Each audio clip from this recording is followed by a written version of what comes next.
Hey, what's going on YouTube? Too Sketchy coming at you with some of that Iron Harvest dev blog number 20. It is December 2019. Merry Christmas, Happy New Year's to you if you're watching this during that time. It is finally coming to a wrap. The year of 2019 has been a great year so far. But with that being said, we do have a ton of questions that we need to get through in this dev blog. As the community came together and started giving questions to the Iron Harvest team, and they have answered some of them here. The other half will be answered in the January dev blog. However, there's some really good news in this one, so stay tuned. Too sketchy. Alright, so starting off right off the bat here, when does the beta drop? And here we have it. It's going to be in late February, early March of 2020. So right when we come back from the holidays, we got to get through January, and then we can start getting excited around February, March. They were hoping to give this to us mid-December, which was around now. However, after some of their careful considerations, they decided to push it further because the team was on a roll and they don't want to stop that. So, you know, we gave them feedback and whatnot, and they're going to implement that as much as possible. And, well, it's going to be good to see a fully developed, fully fleshed out version of the game coming, not fully, but more closer to the final than what we would have mid-December. So, yeah, I'm pretty excited for that. None of this is going to push the actual release date, which is still September 1st, 2020. And here starts the fun. The end of year Q&A. Now, this is part one. I mentioned earlier that part two is going to come out in January. It says it right here. Second one will be in January's devlog. But the first question out of these, I think there's 58 questions, so we have a long way to go. When will you send out the request for in-game pictures for backers? So if you don't know, the Kickstarter backers have a tier where you can get a little portrait of yourself, and you'll hear something by January 15th. If you haven't, go ahead and contact them. Next one, when can we expect all the backer special extras to be shipped to early supporters? So this is again, like the miniatures, the portraits, the collector's editions, all that kind of stuff. They're hoping to have that in our hands at launch date. The launch date hasn't moved, hasn't changed. It's still going to be September 1st, 2020 for both Xbox and PlayStation as well as PC. I pre-ordered and supported the early stages. How can I get my key? So if you're one of the ones that still are waiting to get their key, just no more waiting. Go ahead and go into the link description down below to end up here, and you can just follow this GIF that they posted. Really easy to sign up for it and regain your key and claim it. Also, we have are they going to sell the art books separately? Well, they haven't decided that yet, and the art book is primarily for us early supporters, but if there's interest, perhaps they will do a little store, a little shop for it later on. Here comes a question from this guy named Too Sketchy. I don't know him, but he seems like he knows what he's talking about. Any idea of the number of maps available at release? So they can confirm that there will be 21 campaign maps, 7 for each campaign. So there's going to be 3 campaigns: the Diodosviets, which is the Russians, Saxony, which is Germany, and Polania, which is Poland. So each campaign is going to have 7 different campaign maps. Now, I was thinking about this. I was like, okay, if we all have 7 maps for each, does that mean 7 missions for each, or will we play 7 missions here, and then will they kind of, can I also go for, like, if I join these 2 campaigns together, because they're going to be overarching stories, will there be more maps conjoined when you play a certain campaign? Because now thinking about 7 campaign maps, does that just mean 7 missions? I wouldn't think so. Is it really just 7 missions? Probably more missions. So I don't know. The answer does answer what I asked, but I'm curious how many more maps you're going to be able to play during a campaign. I should have stated this question differently. And also, there's going to be a good number of multiplayer and challenge maps available after release, which is a good thing to see that, you know, obviously they're going to be supporting it post-launch. Will there be a physical release for the game? So something like this, as you can see, this was a Kickstarter tier. And yes, they will be planning on releasing it to major markets with the help of the publisher, Deep Silver, also Koch Media, which is the biggest distributor of box games in the world. So stay tuned for that. We're going to be seeing some cool little box arts and what's not. And there's probably going to be something right here once they do release. Next up, we have a question about it being on Linux and Mac as well. so these two can kind of go together. Previous games that they have developed did have native Linux support. However, they don't want to promise anything because of how much more complex this is, including, you know, multiplayer and co-op features. They'll look into it and then have an answer for you later on. Same thing with the Mac version. However, the Mac has a bad, I guess, a bad graphics chip. I think it's graphics card, but they'll have more news on that mid 2020. So if you're Mac or Linux player, get a PC or console. I'm just kidding. So just stay tuned for that. Are you able to sell and or open the alpha and beta before its release? Which is, I've seen this question so many times, and all this means is a lot of players are interested. Many people everywhere, yeah. It's great to see a lot of people wanting to get involved in this ASAP. However, the alpha will remain closed, as always a special thing for our early supporters. We're currently discussing internally how to open and or do the closed beta. There will be a surprising number of pros and cons considered here, but we will definitely let you know as soon as we've decided. So this goes back to why they've kind of stalled out on releasing the beta, because, you know, there's a lot of things that you need to adjust to be able to get more people into it, and, you know, just keeping it closed for now isn't a bad idea because they can take in all the feedback and apply them. It doesn't necessarily mean that more of the feedback is good, because obviously a lot of these questions will repeat, a lot of these, you know, feedbacks will repeat, and I think the amount that they have, we can put a few more people in it, but the amount of feedback they're getting right now is really good. And it's not like they have, you know, scrubs or noobs giving feedback. We have some really good people in our community that are RTS savvy, so I'm not too worried about that. What are your plans pre-release? I'd love to do an old school demo. So this is kind of reminds me of old school demo. Is like, you remember when you used to go out for getting like a magazine, and inside there's like a little disc that you get to play of the demo. That's kind of what it reminds me of, old school demo. So there will be an early backer beta early 2020. It's kind of like the one that I was talking about in February and March, and they will be considering to do a performance stability test, like a beta 2 or open beta, or sorts of a demo close to the release. Next up, we have, how much do you think the game will be? Ching ching ching, talking about money here. So it's gonna be different in different regions, and different versions, but you can kind of guess how much it's gonna be. Total War 3 Kingdoms, Dawn of War 3 as an example. So I'm guessing it's gonna be anywhere between $59.99 and $39.99. That's my guess here. And again, it's gonna be different based on, you know, the tiers, the collector's editions, and where you are at the moment, globally speaking. Would you like to release on Nintendo Switch? Personally thinking Nintendo Switch, I guess. It's just implementing that. Well, let's just read this. Yes, we would like to, but it's not going to happen. Okay, that's what I figured. There's just so much power. Yeah, it's just too much. Maybe in the future, but there's no way to make it happen. Okay, well, it won't be on the Switch, unfortunately. Google Stadia. Yikes.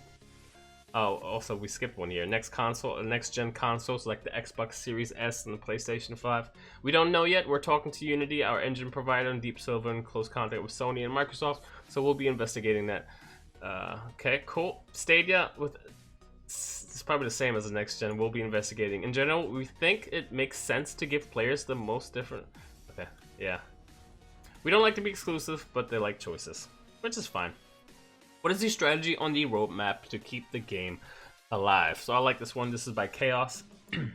Chaos is actually one of the tournament winners in the previous alpha. There will be an announcement regarding our plans next year. So they're going to put out a roadmap, most likely. As we will confirm, all we can confirm up to this point are things that we've already promised. So the things in the Kickstarter. There will be a mini campaign as DLC for stretch goals. Yep, for backers. That's going to be free. There will be new maps and game modes. Cool. We'll also try to provide an editor. An editor? Oh yeah, an editor to create your own maps. That's cool. We've put a lot of effort into player progression system. So this is really cool. a player progression system that works both in multiplayer and single. Okay, sweet. So it's kind of like a, I don't want to say battle pass, but it's the only thing I can relate to nowadays because everything has a battle pass in it. But I'm guessing that, you know, the more you play, the more XP sort of you get, in-game XP, and you gain little I don't know, emotes or stickers or however they do it nowadays. But this seems pretty cool. I wonder what the rewards will be. I guess it's kind of like Call of Duty, how you like unlock guns and whatnot. Anyways, more about that next year. We believe in Iron Harvest and want to support the game long term, and we're working with Deep Silver on ideas to make that possible. So that's so keep in mind it's going to be monetized in the future, which is great because if you like this game, you can support it and you can, you know, throw some money at it. How often will there be tournaments and will there be prizes? So we will likely do another tournament after the beta release. So like the closed beta, we'll probably do a little tournament. I'm hoping that they're gonna have, oh please give me some replay functionality. My goodness. Once we've launched, these will continue every now and then, depending on the demand for the community. We'll try to support these with sustainable and themed prizes from us. That's cool. Next question we have: when can we expect the third faction of Rusviets to be playable? That's a big question as well. Rusviets will be playable and most likely enter the battlefield later in the beta. So, February, later February, early March. We'll finally be able to play with Rusviets. How much interaction will there be with the environment? Perfect example is this GIF right here. A lot. Buildings and many other things on the maps are destructible. Big mechs can walk through most structures. I hope that this little Shmiawa, not Shmiawa, but Strashnik can't do all this. This is a lot. For him to just roll right through there, yikes. Infantry can jump through fences, over fences and low walls and so on. Expect the map to look a whole lot different than the beginning of the game. So that's gonna be cool to see. I don't know who's gonna be able to walk through this. I'm guessing like the big mechs should be able to go through this. I don't know if the Strashnik should be able to roll through that building like that. Maybe.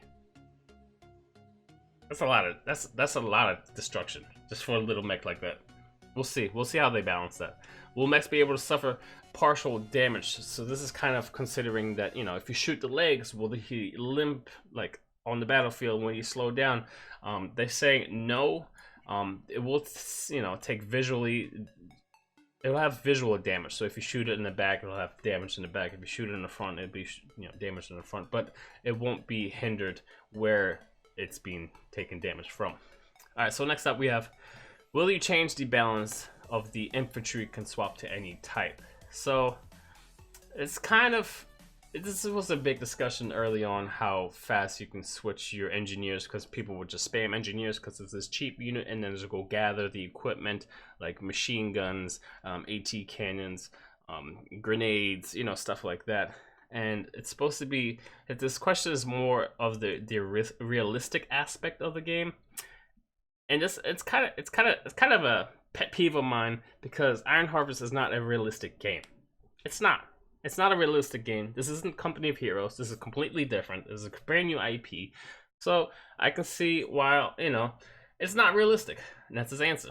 For sure. But we think it works well and makes the game better. Balancing is, of course, one of the biggest tasks for us in the next months. In general, however, the gameplay is more important than the realism. And I totally agree with that. And I hope they keep it the way it is. Balance it out, you know, maybe put less weapons out there, maybe make it a timer, you can pick up the weapons in a certain amount of time, whatever, you know, they'll figure it out. But I don't want them changing that. It's one of the cooler aspects of the game. It's something different than any other game has done, and just let it be different. You know what I mean? Don't copy and paste it. Just let it be different. And this is one of them. And there's mechs, obviously, you know. It's just boiled with giant mechs. So keep it the way it is. Will Polania have winged hussars like the cavalry here in this painting?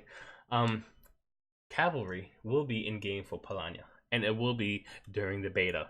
And I'm so excited to be able to see how they do, how they function. Polania right now seems to be very fast with the Shmiawa running around with his rifle, and then you have these guys on horses.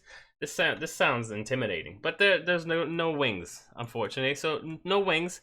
But it could be a cool idea for the skin. You know, maybe in the future we'll see the winged hussars. But for now, just the fact that there's going to be cavalry in the beta, which is, you know, 2 months from now, I'm pretty excited.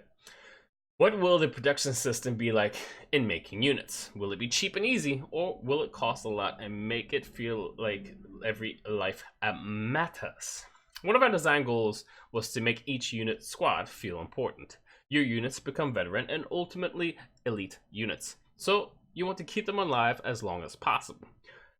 There's one reason why we implemented a retreat functionality. Engineers, medics, medic tents, and so on, they all help to keep your units alive. Units will be relatively costly, and you want to think about how to use them efficiently. So this kind of goes to in comparison to like StarCraft or even Warcraft, where you kind of just make units and you fight each other and you battle it out and you lose a bunch of units and you retreat or you push, whatever. This isn't like that. This is more strategic in the sense that you build 1, 2, 3, 4 units in the beginning, and then you kind of want to keep them alive, gain some XP. He's hurt, retreat, bring them back. You're not gonna smash armies against each other. Hope for the best, especially for new players to RTS where they don't know what the hell is going on, and then there's a winner or a loser. This is a lot more strategic, and I love this about that. All right, so next up we have how will the 3 factions vary in terms of playstyle, and how will you keep this balanced? That's a good question from Solencia on Reddit. Each of our factions have a unique theme. So Polania are the guerrilla rebels, Rusviets are the military powerhouse, and Saxony are the industrial elitists. Their playstyles derive not only from one facet of their theme, but many of them. Keeping them balanced means while the factions are not equal, they do need to stay equally viable.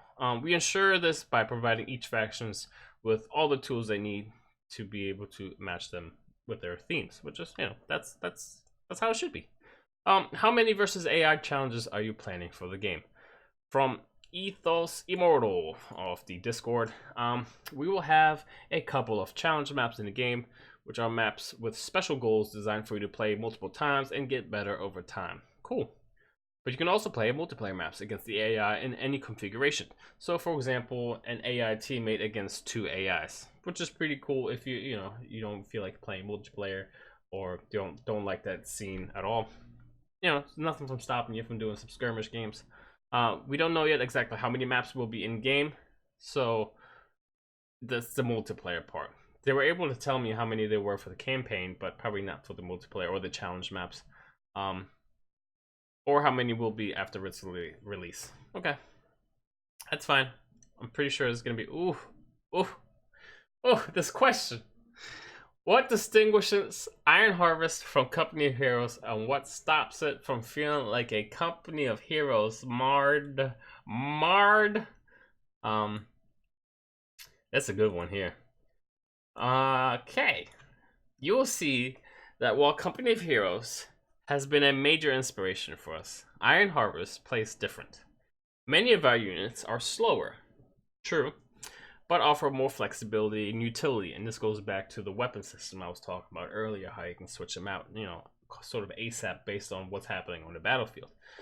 But depending on which hero you choose for a match, that's awesome, you have different ways to put pressure on your opponent. Very experienced Company of Heroes players are usually positively surprised how much they must adapt to come up with new tactics.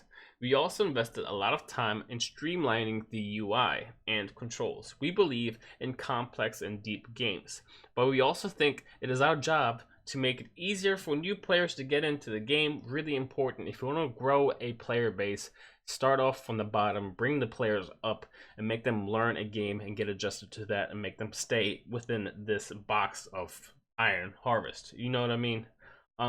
Because providing a game for the 1%ers that are really good doesn't mean it's a good game. It just means 1% of the community is having fun or doing tournaments, while the 99% are like, what the hell? I don't know how to play this game. So this is really, really good answer here.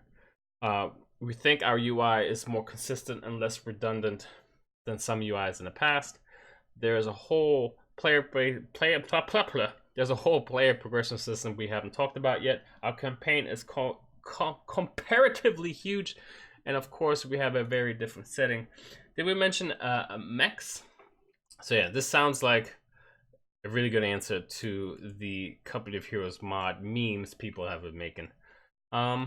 Let's go on with, will there be something to stop mechs passing certain locations? This is presumably trying to mention traps or some sort of barriers or barricades. I presume you referred to permanent features. So kind of like, how do you say this? Kind of like this guy. This little cart over here can't be passed, or currently you can't pass through that unless there's gonna be a big mech that can walk over that. I'm not too sure. Mechs must already navigate through trenches, some buildings, and map features, such as rivers or narrow bridges. You can also lay minefields. That's new. Mechs will want to avoid bottlenecks and dominate open areas or terrains. This will be cool to see. I haven't seen that yet in game, so we'll see how broken that's gonna be. It's probably gonna be fun. So sweepers and stuff like that for sure. Will there be other types of cover than the ones we currently have? JNC3 is asking the right questions here. So visually, there will be different types of covers. Gameplay wise, we only have 3 fundamental types. Okay, sort of like Company of Heroes. However, there's low cover, which infantry can shoot over while being somewhat safe from attacks. High cover, which is too high to shoot over, and something we call implicit cover, which is, for example, a mech between the attacker and you, or a cliff that prevents you from hitting the enemy. And that's it. Many covers can be destroyed. These covers have an armor type and hit points. So, for example, a wooden fence can easily be destroyed by bullets. Ooh, I haven't seen that yet. A heavy cover can't. Some cover, for example, trenches or objects like rocks, can't be destroyed at all. Did I miss a cover? He said 3. Low cover, high cover,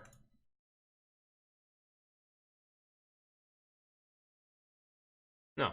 Okay, he just mentions 2 of them here, right? Am I bugging? I think I'm bugging. But I only see low cover and high cover. I don't see medium cover, if there is such thing.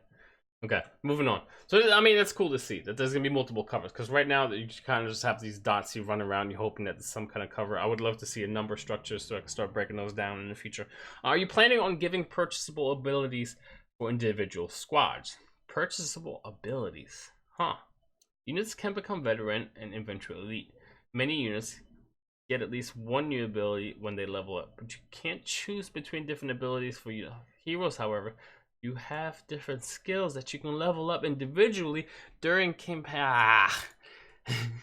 That threw me off. I thought it was gonna be I thought it was gonna be for like multiplayer, but for campaign, that's cool too. I mean, I'm very excited to be able to play the campaign, because that's something to live through, because you know it's an IP to be able to tell the stories through a campaign and then bring them into a multiplayer match and then refer back to the campaign, like, oh, this guy fought this guy in the campaign and they lost, and the whole story thing. It's gonna be fun. It's gonna be fun. Do you want the game to be competitive for longer periods of time and have frequent balance updates? Absolutely. I'm fine with that. That's all I need to know. Do you have value? Do you value multiplayer over single player? So Chaos obviously is very dedicated multiplayer player. The Iron Harvest team doesn't think that Iron Harvest should be favored this way or that way. IH aims to have a great single player campaign for those times when you want to immerse yourself and take it easy, while, you know, well-grounded multiplayer experience is pretty important to get competitive and try out new tactics. Thanks to all TikTarders support and the publisher, they'll be able to resource both of these experiences, which I'm really excited about. Oh, look at this, 2 sketchy coming in clutch here. Currently, when using a system or weapon system like an AT cannon or NG station, the unit that is assigned to the weapon is the unit that's the one that's getting the experience. Will this change in the future? No, it's not. It's working as intended. As you know, you can give squads new equipment, effectively making them a new unit type. Nonetheless, they keep their XP and rank. The same is true for weapon systems. The weapon systems are just tools meant by soldiers, and soldiers are the ones that get the XP. And that made sense to me after he answered that. So, for example, Johnny is a machine gunner. He does really well with a machine gunner. Ba ba ba ba ba ba ba ba. He, I don't know, levels up once or never levels up, whatever. Ba ba ba ba ba ba ba ba ba. Johnny finds a medic kit and he sees Fred hurt.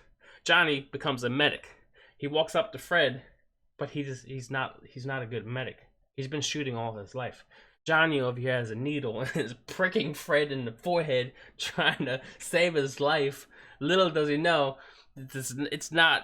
It's bad. It's expired medicine. Johnny's just killed Fred. Stuff like that. It kind of goes to the experience on the battlefield. A veteran machine gunner should not also become a veteran medic all of a sudden. If you're gonna change him, you're gonna lose that experience. However, you might be able to change him back into a machine gunner. I don't know if that's gonna store the data or store the XP. Maybe there's gonna be a list of XP, like he's really good at machine gunner, and then he switched to medic and only became half, but when he went back to machine gunner, he became good again. I don't know, did you see that? That was my okay. Moving on. Estimated playtime for the campaign. I don't know why I'm asking so many questions. What the heck? Depends on how often you must restart, of course. We think most players will be able to 20 hours. Most missions are around 40 to 50 minutes, but some are shorter, 20 to 25, and some are longer for 90 minutes. It will be a good time. 60 minutes of cutscenes in between. Wow. 20-hour campaign? Plus the mini campaign DLC? 20 hours? It's pretty good. That's pretty good. Plus, you know, needing to restart. Some of these missions are 90 minutes. Good lord. What's the max unit count of a fully upgraded base? Good question. Good question. This depends on the game settings you choose. So in the beginning of the game, you can actually build, or prior to launching the game, you can actually choose or how many population points you want. So that's what he's referring to here. But we feel that the game is best with no more than 15 units or squads under your control. If your player control more units, they can obviously choose to do so by maxing out, in the settings, like I said. In most of the campaign missions, you will have less than a dozen units and squads most of the time, but there will also be very open missions with a much higher ceiling. Cool. Did you draw any inspiration from the Red Alert series? We look at all games in the RTS Hall of Fame, but no, that's a dog. That's a dog in the background. But I'm not sure we use something like Red Alert in game. We know we talked about the options to increase size of maps during missions, but ultimately we chose fixed sizes. Now I think about it, there is one mission that is definitely inspired by classic Tanya missions. Ooh, I don't know what that means. I've never played Red Alert. Moving on. Your mechs seem super slow and lack a real punch. Excuse me? Is it just my impression or a conscious design decision? Them being slow is a design decision. Though we're still working on them, so speeds might change in the future. Lacking punch is definitely something we're still working on. This mainly has to do with animations, effects, and missing a juice, quote and unquote. They're talking about gameplay stats. We think that the mechs already have a good punch depending on how you use them. Not every mech is good against every type, so obviously you don't know what you're talking about. Dimitrov Solovyov, you've been using a Slashnik against Eisenhans, haven't you? Don't do that. Don't do that, man. Come to my channel, subscribe. You'll learn all about this stuff. All right. Will there be any other types of production buildings? No. Wait, what? We wanted to keep productions kind of simple. One building for infantry, exoskeletons, and weapon systems. One for mechs, both upgradable. Hold on. One building for infantry, barracks, exoskeletons, and weapon systems?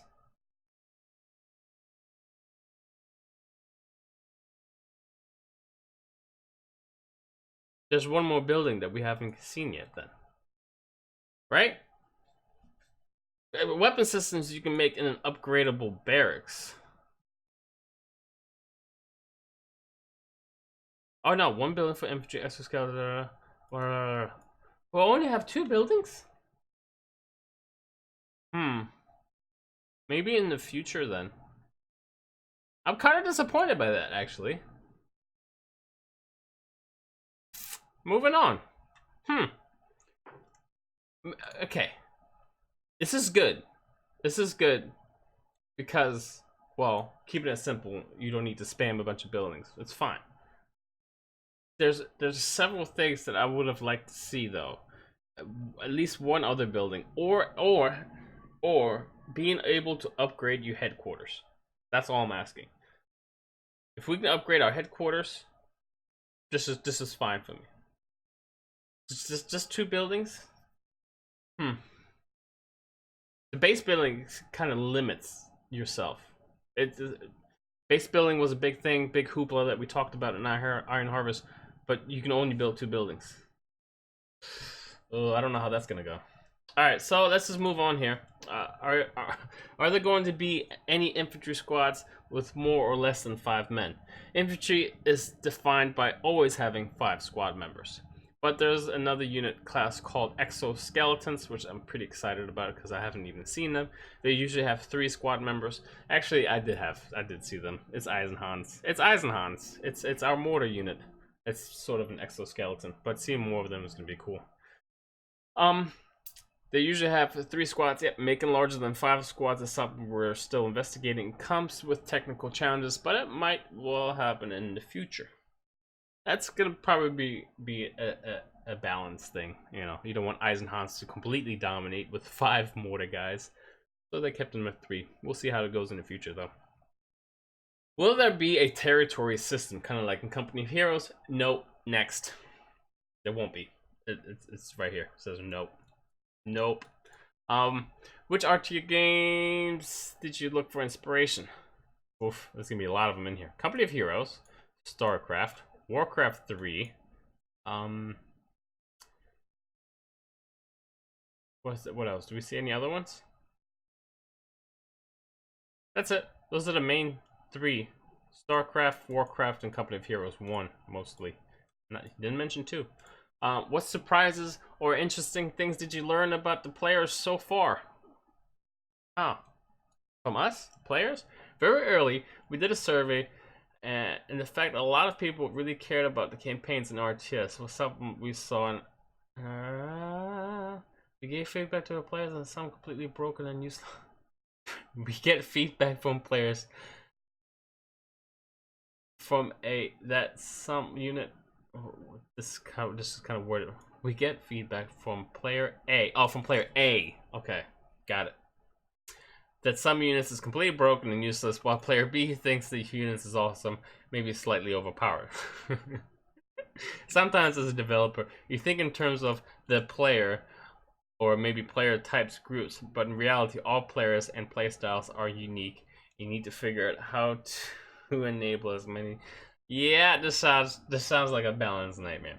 One guy, this kind of goes back to the other guy that said, where are we at here?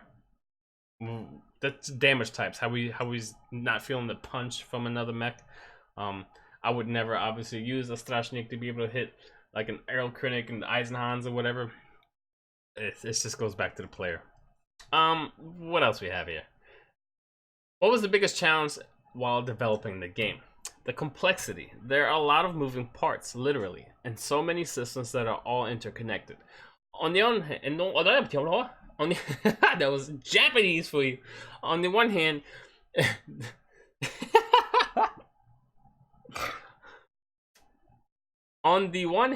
that is what you want. If you have everything in game to influence everything else because it makes for a deep gameplay experience, but at the same time, on the other hand, he doesn't use the other hand. So that on the one hand, but he does use it's really hard to make a game fun and balanced and not exploitable.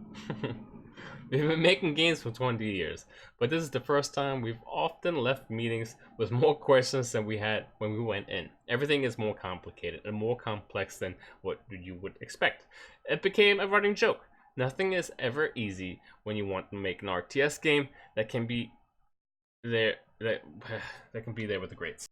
This is, you know what? This is just what it is. I don't know what this is. What are we looking at here? I can't make out. I can't. Sure, there's stuff on there, but we can't make it out. Are you working on Pathfinding currently? How much of a priority is it? It's a big priority. It's a huge priority. I've read this one already because I was really excited to see this. Look at this. Look at this. This is amazing, by the way. Why are you here? Can I make you larger? Thank you. Check this out. This is pathfinding with the destructible things being moved. And I know this map. This is the industry map.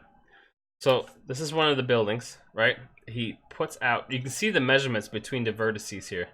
But this would be like a unit inside of a house, for example, and he's pathing around, and it's measuring like how far it can move between the gaps and where it can move through, and what it can move through, and if it can move there, and which path he would take. So these are the train tracks, not the train tracks, the train carts. The middle of the map is like down here somewhere. He's deleting some of the train tracks or train things. I think that's the wall. Yeah, that's one of the big walls. And then, for example, you take a mech, and then which way he would have to go to be able to get through there. And it's really fast. I mean, the calculations are impressive, and it looks really smooth. I like what I'm seeing here. Deleting the carts, deleting some of the stone walls. He's moving around stone walls. It's picking up, where it's at, and then pretty good. It's really good. Really good system in place right now. Alright, so moving on. Is there an order of factions in the campaign, or are there 3 separate campaigns? Luke Zwarte, one of the Discord members. It's an overarching story. The order is Polania, Rosviet, Saxony. Is Iron Harvest based campaign a closed story or an end with a cliffhanger? Ooh. I would call it an original story. It has an ending, but we're also setting up a world for future factions. Hi. Hi. It is no secret that we'd like to add more factions in the game to continue the story. So, let's say at the end of the 3rd campaign, the first overarching story had its conclusion, but we also have plenty of opportunity for new stories. This kind of sounds like a semi-cliffhanger and or a story that comes to an end, but it's kind of like, you know what? They can add more to this if they did this. If this person died, or if this person became a captain or commander of some country. I don't know. That's cool, though. They have that in mind. Any plans to expand upon barbed wires and sandbags, for example, if mech traps trap wide, mines are the last type of fortifications on our list. That doesn't mean that they can't be no more. But we would like to I can't read, but we would only add more if there's a strong desire or need for more. Let's see the beta feedback. There's gonna be some mines in this sucker before it's released, I'm telling you.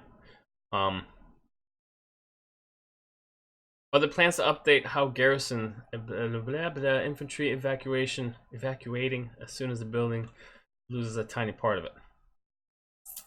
Yes. Now each building has 1 room. Right now, one big building, right, is calculated as 1 room, and 1 unit can go inside of it. In the future, buildings have multiple rooms, and if one of the rooms is intact, that 1 unit can stay inside the building. So it'll be harder to get infantry out depending on its size. Really cool. So right now, 1 room building, but in the future they'll have multiple rooms, based on what floor they are, and trying to get an infantry out of there is going to be a lot harder. Pretty cool. I wonder how grenades are going to work to that. Does the Anglin Does angling and mech's armor do anything to reduce or stop damage from incoming fire? Most mechs have a lighter infantry on their backs. We know this because of the rear armor hit icon. So if you have... oh, that's it. Okay, I thought there was more to it. Is it going to be possible to upgrade your units? With heroes, you can invest skill points for each level to upgrade your skills. Normal units use veterancy level. We already know this. Cool. Are there any types... Are there any plans for more offset skirmishes matches? No. I don't like that. I don't like asymmetric maps, and we feel that people who play competitive might not. There will be challenging maps to focus on defense stuff. Cool. Leave it for challenges. Leave it for like the AI games. Keep that stuff away from the competitive multiplayer. No asymmetry. No, please, God, no, please. Any plans for a player-controlled or NPC Air Force? No. We like the idea, but for now we stay firmly on the ground. Well, spoilers, an airship might feature, but you can't control it. That'll be probably a campaign thing. Maybe, hopefully, I don't know. Possibly. I wish. Maybe. There are any plans for mobile buildings? Not directly, but we like the idea and would like to fit it into our 1920s plus world thing. If we, if we hopefully do more factions, this might be an option. Polonia already has a large, fast transport mech, the Nishadelko, moving bunker. The medic tents are also a similar idea to medical squad, being able to transform into a building and healing units and shortens how fast you must retreat. So medics run to a place becoming stationary building. Probably doesn't count as a mobile building though. Are you planning on making a co-op? Yes. Planning and implementing. Cool.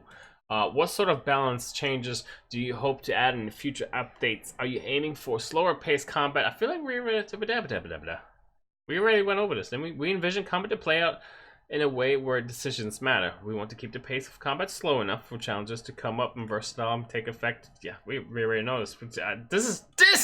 This guy coming through with the questions.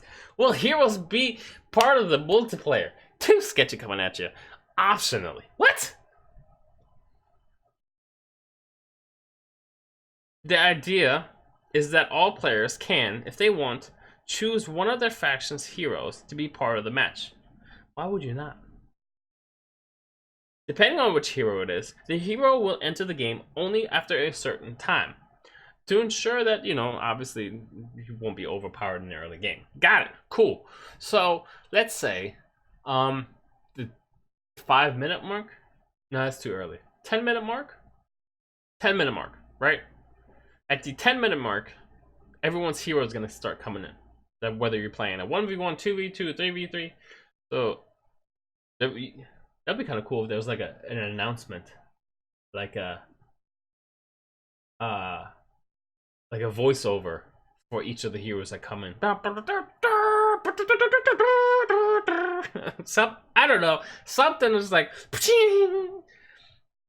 Anna has arrived. It's stuff like that, or it's incoming reinforcements from Anna, something like that. You know what I mean? That'd be kind of cool. Or I don't know. We'll see how that goes. My suggestions are top notch. Would you like to develop a game for 40K? Why 40K? Why can't it be fantasy? Actually, you know what? We need a 40K game. Not gonna lie. Yeah, hell yeah. Hell yeah, we would. Many of the offices of games bring workshop fans. Perhaps one day we'll get that opportunity. This is the office of our game director, Jan, and distracts us during our meetings. Listen, Jan, we gotta talk, man. Can you paint my miniatures like this? Good lord. I like what I'm seeing. What can we expect from big maps? What? When can we expect big maps or 8-player maps? Wow, that's a lot of players. 4v4 maps? We can only promise 6-player maps, so 3v3s. We're testing 8-player maps now. We'll see how far it goes. If the test looks successful, we might be able to. So wait a minute. We might add it to the beta. So that means the 3v3 maps are live and will be in the beta. And we might have 4v4. I like it. I like it. It probably all depends on maps, to be honest. You can't be putting you can't put a 4v4 match on this map, for example. It's not gonna happen. So it's probably implementing better map design or bigger maps. Holy moly, the last question. How long is this recording? 44 minutes? We're going to 45? That's pretty good. My throat hurts, and I'm delusional already. I'm losing my mind here. Do you plan on making extremely large walkers? I'm talking like AT size down the road. Jeffy from Twitter. There are some big mechs coming for the late game. See below. This guy right here. The big uns are coming. Nice. Nice. You made an orc total war. You made a Warhammer. You made a Warhammer orc pun. There's some big comments for the late game. See below. The only limit is that what practical for the gameplay. We don't want the mechs blocking out the entire screen and stopping you control the rest of what? Yes, there will be. Like this guy. Fan art contest. So everyone that participated in my fan art contest, thank you very much for doing that. The prizes are going to go out January 1st, so I'm still waiting for some of these people to contact me. I have like 2. I need 1 more, and then I'll send them out again. January 1st, I'll send out all the rewards. So yeah, this is our first prize winner right here, second prize winner right here, third prize winner right here. Thank you for participating. We're probably going to be doing more in the future because the amount of you guys did was phenomenal. Everyone that participated is amazing, and the fact that, you know, we're going to be getting some more mechs. We're going to be getting a campaign when the game releases, and that's going to be, you know, driving more fan art. It's going to be cool to see. I'm probably going to participate myself as well because I'm excited. And I can doodle. I can draw. I want to do this. So yeah, they need a content creator.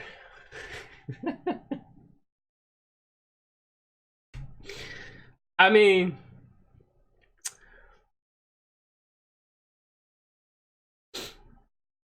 if you're in Germany and you need a job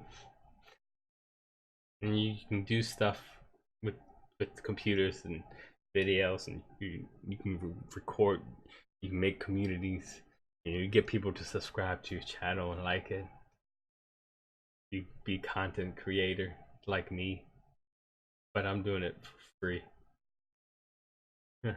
Anyways, 2020 has been a big year for us, so much has happened, and we'll start to outline all of it next year's blog in January. We're excited to see where it's looking, going towards the beta. It doesn't matter, yo.